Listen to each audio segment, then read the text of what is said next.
Hi everyone, in this lecture we are going to talk about CSS colors. Now, before jumping into CSS, first we need to link this 19.colors.css file with our 19.colors.html file. We need to link that, so let me just put this one here. Okay, now you have to provide this element within the head section. It doesn't matter really where in the head section, but it is a best practice to provide it right before the title. Now, if you have more links, for example, links from Font Awesome, links from Google Fonts, then the order for those is going to be different than what we are going to provide here. For now, we just want to focus on CSS stuff. So the element name is link. The relationship is going to be style sheet. The href is going to point where the CSS file is stored. And this CSS file is within the same directory. So the only thing that we need to write to connect the CSS file with the HTML is just the name of that CSS file. Again, if the HTML and the CSS file are in the same folder, you just need to write the name of that CSS file and it is going to be connected to your HTML. That's how simple it is. Now let's generate some HTML. Let's create some HTML so we can style it with CSS. I'm going to create an article and I'm going to give it an h1. And then the title is going to be humanity. That's just a title. And we are going to say lorem 150 words. Let's save that and let's take a look at it. So we have our title, we have our content, we have linked it CSS to our HTML. Let's jump into CSS colors. So there are a few different ways of providing colors. Now we have font colors, colors for our fonts. We also have background colors. Now, the way that you can create colors in CSS, they are different. There are four major ways. You have color names, you have hexadecimal colors, you have HSL colors, and you have RGB colors. So what are they? First, let's grab the article. Again, if you want to style any HTML element, you need to select it first. The simplest way to select an HTML element is by selecting it using the HTML element name.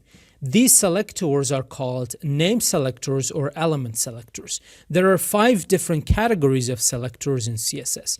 The first one is name/element selectors, which are the simplest ones.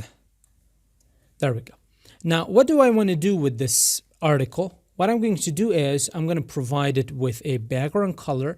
We're going to talk about background colors later. For now, just focus on the color side. And you could just say gray. And this is going to be applied on this color, on this element. That element is an article element, which is a container element. There we go. Now let's take a look at hex colors or hexadecimal colors. Let's grab the h1. Let's change its color, the color of the font. And I'm going to set it to, so these hexadecimal colors, they are a combination of letters and numbers. And they have 6 letters or 6 digits within them. You could provide a combination of letters and digits. Now, if you hover on any color that you provide in your CSS, you're going to see, if you're using VS Code, you're going to see this. This is going to show you your color. With this lever, you can change the opacity or the transparency of your color. This is going to show you where your color is. If you click on here, this is going to switch between HSL, RGB, and hexadecimal colors. And now if you just save it, and there is also this letter square that shows you a preview of that color. So this is a white color. Now let's talk about the HSL colors. HSL stands for hue, saturation, and lightness. The first one, so it's going to accept 3 values. Let's take a look at that as well. So I'm going to say color. Color is going to change the color of the text or color of the font. Now I'm going to write HSL and I'm going to open up brackets. Now, parentheses. So the first one is going to be a value. I'm just going to provide it as 0. The second and the third one are going to be percentages, 0 to 100. I'm going to say 0% for saturation and 100% for lightness. With this, we are going to end up with a white color. There we go. And finally, let's take a look at RGB colors. RGB stands for red, green, and blue. Okay, let me just... colors, there we go. And I'm going to grab the body element of our HTML page. Where is the body element? The body element is this element that contains all of our HTML code.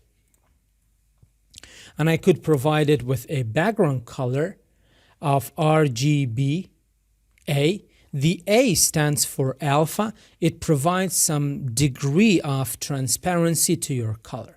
So transparency allows you to, in colors, allows you to see the element that is behind the element that you've applied the color on. It makes it more transparent, or in simple terms, it is going to become see-through. So you can see through that element.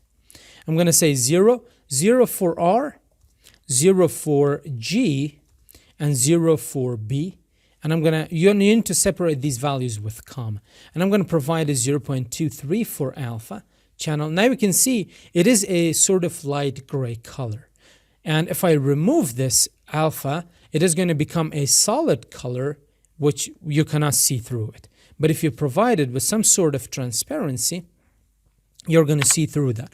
And where is that white coming from? It is the background behind this body. And that is the background of the HTML, which is actually white. So with this, our lecture comes to an end. See you in the next one.